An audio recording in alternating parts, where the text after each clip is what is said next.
অবশ্যই আজকে যদি আপনি আমার প্রিয় নবীজির আশিক হয়ে থাকেন এই ঘটনাটা শুনে যাবেন।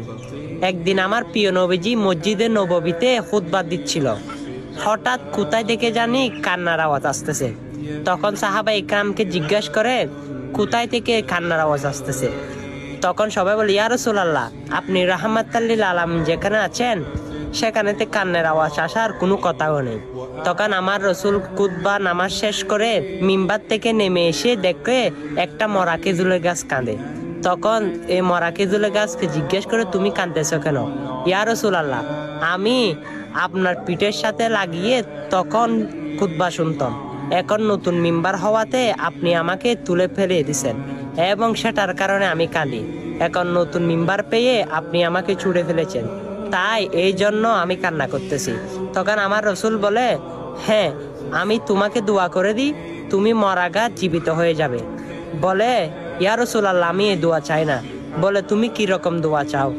তখন আমার রসুল বলে যাও, আমি আবার দোয়া করে দিই, তুমি সারা বছর তোমার গাছের মধ্যে ফল থাকবে, সকল উম্মতেরা তোমার ফলগুলো গাছের মধ্যে ফলগুলো খাবে। তখন বলে ইয়া রাসূলুল্লাহ, আমি সেই দোয়া চাই না।